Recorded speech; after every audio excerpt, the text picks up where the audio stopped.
अगली खबर पाकिस्तान से है, जहां पर बड़ा आतंकी हमला हुआ है। हमले में 16 पाकिस्तानी सैनिकों की मौत की खबर है। खैबर पख्तूनख्वा में सुरक्षा चौकी को निशाना बनाया गया है। दक्षिण वजीरिस्तान के मकीन क्षेत्र में यह हमला हुआ है। 16 पाकिस्तानी सैनिकों की मौत हो गई है। इस हमले में खैबर पख्तूनख्वा में आतंकी हमला हुआ। खैबर पख्तूनख्वा जहां पर पिछले कुछ दिन में लगातार धमाके हुए हैं, इस तरह के हमले हुए हैं, सुरक्षा चौकी को निशाना बनाया गया और 16 पाकिस्तानी सैनिकों की जान चली गई। इसमें दक्षिण वजीरिस्तान के मकीन क्षेत्र में यह हमला हुआ है। खैबर पख्तूनख्वा जहां पर एक के बाद एक धमाके पिछले कुछ दिन से लगातार लोगों को दहशत में डाल रहे हैं। पाकिस्तान में एक और बड़ा आतंकी हमला हुआ है, जिसमें 16 पाकिस्तानी सैनिकों की मौत की जानकारी मिल रही है। खैबर पख्तूनख्वा में ये आतंकी हमला है। आतंकियों ने यह हमला किया, सुरक्षा चौकी को जानबूझकर निशाना बनाया, जिसमें 16 पाकिस्तानी सैनिक मारे गए हैं। पाकिस्तान अलग अलग तरीके से अलग अलग हिस्सों में ये दंश झेल रहा है, जहां पर आतंकी बढ़ रहे हैं, आतंकी हमले भी बढ़ रहे हैं और लगातार आवाम इस दर्द को झेल रही है। इन हमलों में सिविलियंस की मौत हो रही है, साथ ही साथ पुलिस वाले और सेना के जवान भी मारे जा रहे हैं। खैबर पख्तूनख्वा में ये जो आतंकी हमला हुआ है, 16 पाकिस्तानी सैनिकों की मौत हो गई है। सुरक्षा चौकी को निशाना बनाया गया। पाकिस्तान एक बार फिर से आतंकी हमले से दहला है। इस खबर को लेकर मेरे सीनियर कुलीग अजय जांडियाल मेरे साथ में जुड़ गए हैं ज्यादा अपडेट के साथ। अजय, खैबर पख्तूनख्वा एक बार फिर से आतंकी हमले से दहल गया, जहां पिछले कुछ दिन में लगातार धमाके हुए हैं। इस बार 16 पाकिस्तानी सैनिकों की मौत। देखिए, बिल्कुल अगर पाकिस्तान की बात करें तो खैबर पख्तूनख्वा का ये इलाका जहां पर 16 पाकिस्तानी सैनिकों के मारे जाने की खबर आ रही है, ये बीती रात जो है हमला अंजाम दिया गया है। दरअसल अगर आप देखें तो पाकिस्तानी सेना ने कुछ दिन पहले ही कुछ जो वहां पर टीटीपी के आतंकी जिनको पाकिस्तान सेना कहती है, उनको मार गिराने की बात की थी, जिसके बाद ये रिवेंज कहीं ना कहीं कहा जाएगा कि उन्होंने लिया है और उन्होंने एक पाकिस्तानी सेना की चौकी पर हमला किया, जिसमें 16 लोग मारे गए, जबकि 10 के करीब घायल बताए जा रहे हैं। दरअसल जम्मू कश्मीर में अगर बात की जाए, खैबर पख्तूनख्वा की बात की जाए, तो खैबर पख्तूनख्वा का जो इलाका है वहां लंबे अरसे से टीटीपी के जो आतंकी हैं या लड़ाके हैं, वो लगातार कोशिश कर रहे हैं कि उस इलाके में पाकिस्तानी सेना की जो मौजूदगी है, पाकिस्तानी सेना की जो हरकतें हैं, उसको रोका जा सके। और इसी को लेकर कई बार पाकिस्तान को बताया जा चुका है, मगर पाकिस्तान जब जब वहां पर जो अफगानिस्तान के साथ लगता बॉर्डर है, वहां पर कभी भी फेंसिंग करने का प्रयास करता है, हस्तक्षेप करता है, तो उसका जवाब जो है वो टीटीपी के लोग जो है वो देते हैं, और वैसा ही हुआ है और लोग जो है वो मारे गए हैं। आपने बताया कि एक बार फिर से टकराव देखा गया है और ये टकराव पिछले कुछ वक्त से लगातार तेजी से बढ़ा है। अब जैसे सुरक्षा चौकी को निशाना बनाया गया, अजय ये बताइए, ये सुरक्षा चौकी पर तो निशाना बनाया गया, टारगेट किया गया, लेकिन इसके आसपास एरिया किस तरीके का अंदाजा मिल रहा है?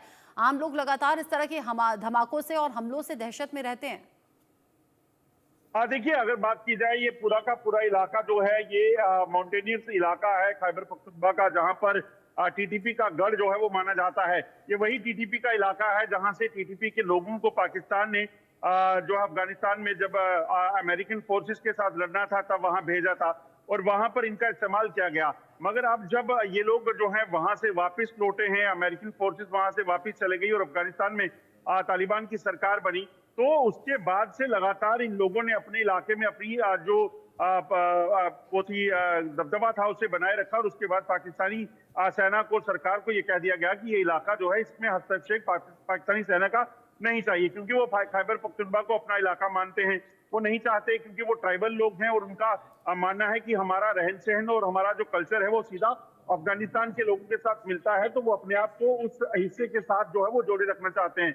जबकि पाकिस्तान जबरन वहां फेंसिंग करके जो है उस इलाके को अलग करने की प्रयास कर रहा है, जिसको लेकर पाकिस्तान के सामने कई चुनौतियां हैं। और उसी चीज को लेकर आप देखें तो जैसे ही पाकिस्तान ने वहां पर फेंसिंग का सिलसिला शुरू किया, तो एक बार फिर से हमले तेज हुए हैं। और जब ये हमला करते हैं, इनके पास इस तरह के अत्याधुनिक हथियार हैं कि कई लोगों को निशाना बनाने की, काफिले को निशाना बनाने की, पाकिस्तानी की चौकियों को निशाना बनाने का इनका एक टारगेट रहता है। और उसी में अगर आप देखें तो इस ताजा हमले में भी यही बताया जा रहा है कि एक पाकिस्तान की चौकी को उड़ा दिया है, जिसमें 16 लोग मारे गए हैं, जबकि 10 जो है वो बुरी तरह से घायल हुए हैं। आपने बताया कि 16 मारे गए, 10 बुरी तरह से जख्मी हुए हैं और ये टकराव की स्थिति बनी हुई है। जब जब इस तरह के हमले होते हैं, लोगों में विद्रोह की आग भी बहुत ज्यादा देखी जाती है, क्योंकि आम लोग इस तरह की घटनाओं के बाद दहशत में आ जाते हैं। और पाकिस्तान के जो अलग अलग हिस्से हैं, अलग अलग प्रांत में पाकिस्तान सरकार के खिलाफ बहुत ज्यादा गुस्सा देखा गया है, खासतौर से जो वो इलाके जहां प्रदर्शन लंबे वक्त से चल रहे हैं। तो क्या इस घटना के बाद भी ऐसा कोई गुस्सा, ऐसी कोई नाराजगी लोगों के जरिए सामने आई क्या अजय? देखिए, ये जो बात की जिस इलाके में ये हुआ है, ये पूरा का पूरा इलाका टीटीपी का गढ़ माना जाता है।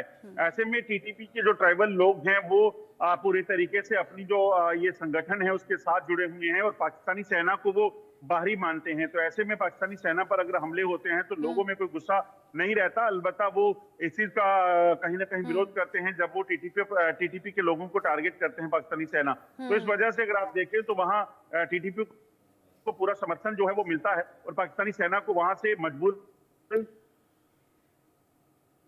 सही इलाका जो है वो बलूचिस्तान का है। वहां पर आप देखें तो जब बलोच लिबरेशन आर्मी बनी तो उसमें आम लोगों की शमूलियत यानी इस हमले में टीटीपी का समर्थन करते हुए सिविलियंस माने जा रहे हैं, देखे जा रहे हैं। और अगर पाकिस्तानी सेना पर यह हमला हुआ है तो ये उसे किसी भी तरीके से विरोध के तौर पर नहीं देखते, क्योंकि टकराव सेना से भी यहां आम लोगों का दिखाई देता है जब वो अपने अधिकारों के लिए आवाज उठाते हैं। तो शुक्रिया आपका अजय जांडियाल, ये सभी जानकारी दर्शकों तक पहुंचाने के लिए।